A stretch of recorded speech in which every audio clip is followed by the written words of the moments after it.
السلام عليكم ورحمة الله وبركاته. ازيكم حبايبي، عاملين ايه؟ يا رب تكونوا بخير. لو اول مرة تشوفوا قناتي ما تنسونيش باللايك والشير والاشتراك بالقناة من يوميات مطبخ مولي.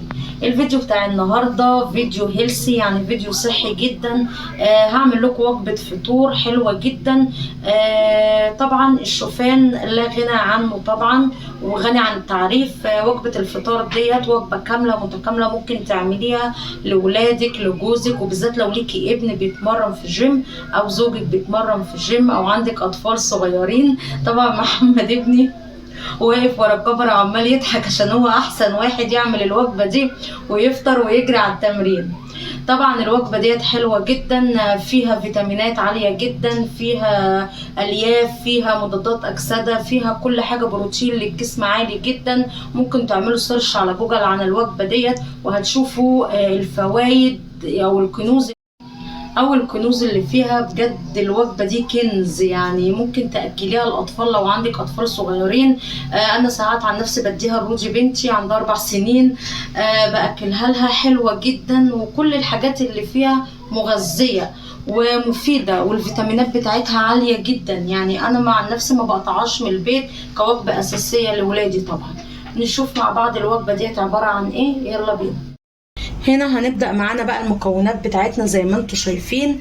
معانا فراولة، معانا موز، معانا بلح رطب متقطع، معانا زبيب ولبن، وفي عسل، انا ما جبتش العسل وفي عسل. وطبعا الوجبة دي طبعا ناقصها المكسرات، سواء عندك لوز او عين جمل، بس انا خلصت المكسرات علشان هما بيستعملوها كتير.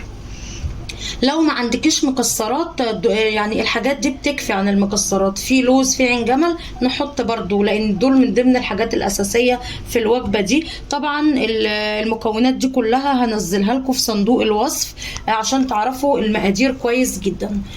طبعا احنا هنجيب كزرونه كده، هنحط فيها نصها طبعا ميه وهنحطها تغلي على النار علشان ننزل بالشوفان بتاعنا. ادي الكزرونه بتاعتنا هنحطها على النار لحد المية ما تغلي، وبعد كده هنزل بالشوفان بتاعنا. طبعا انت لو هتعملي مثلا الشوفان دوت لفرد واحد بيكفي 5 معالق من الشوفان. طب لو انت هتعملي مثلا الوجبة ديت لفردين هتزودي يبقى 10 معالق من الشوفان. وطبعا طالما هتحط المية تغلي على النار، مجرد ما تغلي هنزل بمعالق الشوفان بتاعتنا.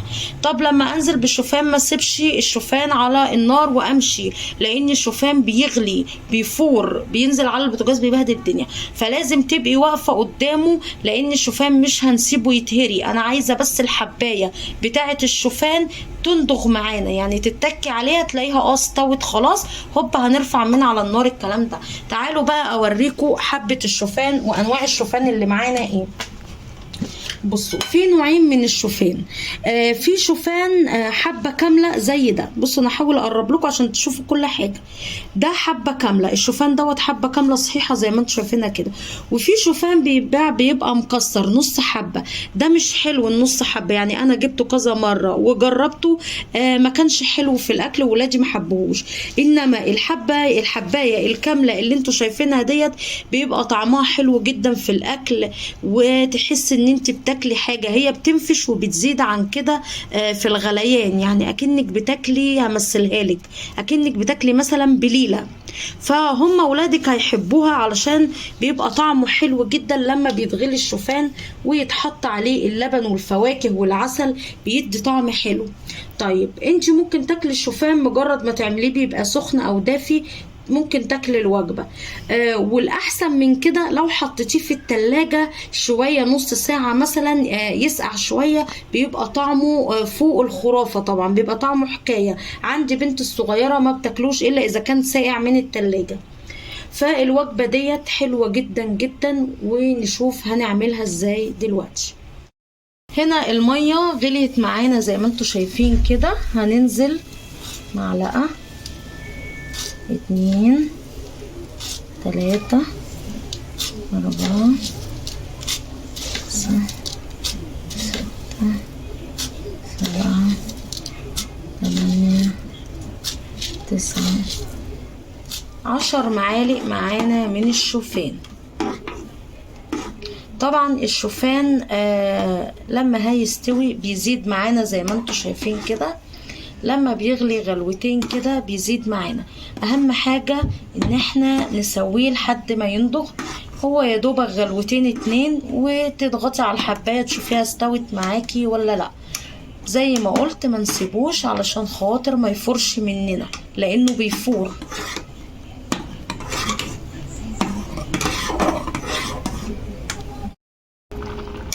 بصوا ما قعدش على النار 3 دقايق. بصوا الحبايه بتاعته باينه ان هي مستويه اهيت، دقت واحده لقيتها خلاص استوت، شايفين؟ طيب انا هعمل ايه بعد كده؟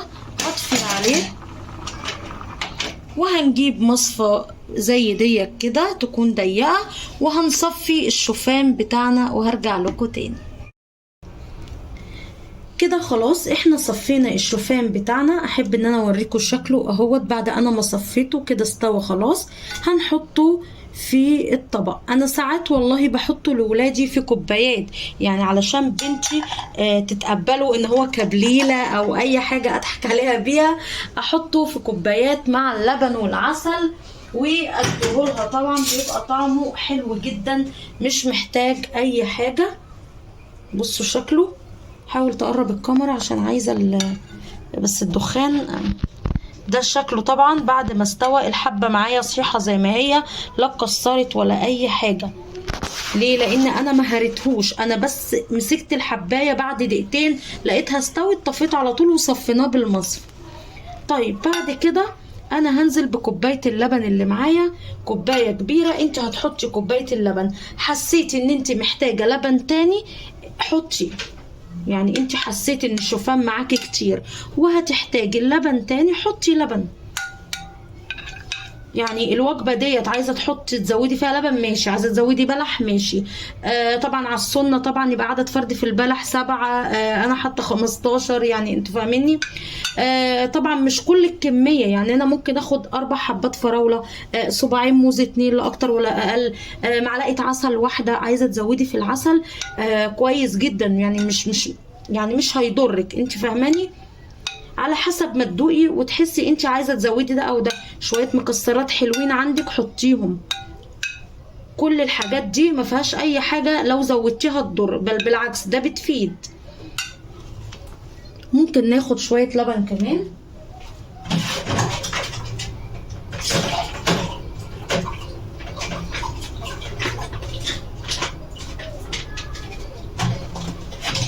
ممكن ازود نص كوبايه لبن كمان، مفيش مشكله، علشان انا كميه الشوفان معايا كتيره حلوه.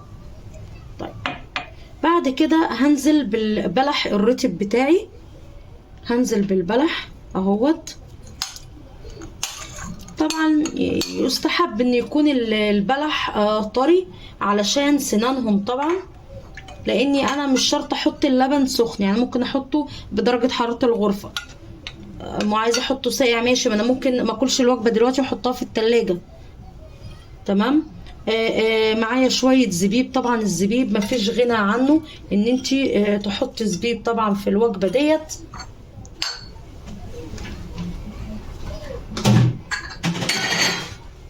هنجيب معانا سكينه وهنقطع الفراوله بتاعتنا.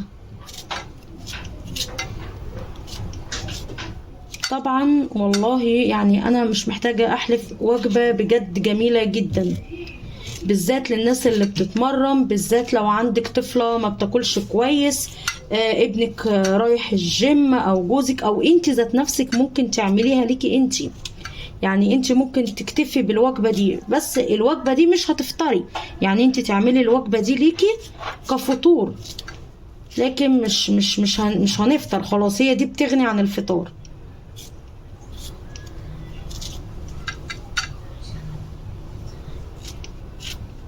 لان هي الوجبه فيها كل حاجه. طبعا روجي واقفه جنبي مستنياني اخلص الوجبه. ها صح ولا ايه؟ ايوه ايوه بتقول لكم ايوه اهي عشان تاخد طبق. تحب الشوفان؟ اه شطوره. طبعا الموز قطعيه زي ما تحبي، عايزه مثلا كده ماشي، عايزاه قطع مدوره زي ما تحبي قطعيه.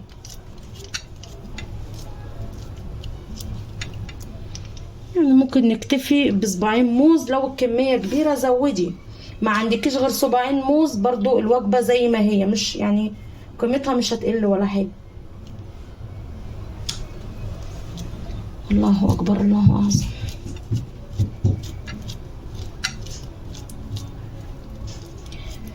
الوجبة دي يا جماعة ممكن تعملي سيرش عنها بجد، يعني مش قادرة اقولك اللي انتي هتقريه عن الوجبة دي، مليانة فوايد، مش قادرة اقولك حاجات كتيرة جدا، وحلوة ومفيدة ومغذية لولادك، فيها كل حاجة.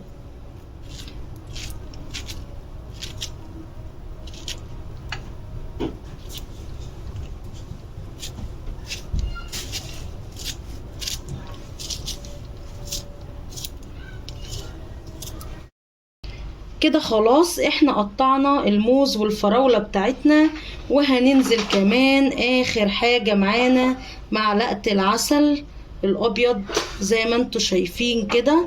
انا ما بحبش اكتر، يعني هي بتكفي معلقة عسل مليانة كبيرة للوجبة ديت. انت عايزة تزودي معلقتين 3 مفيش مشكلة، العسل برضو كويس جدا، فاحنا هنستكفى بالعسل كده. تمام كده خلاص. بس يا روجي، ودي كانت الوجبة بتاعتنا النهاردة، طريقة عمل الشوفان باللبن والتمر او البلح الطري والزبيب والموز والفراولة والعسل. طبعا ناقص المكسرات، لو عندك ضيفي ما عندكيش خلاص، هي كده وجبة اساسية.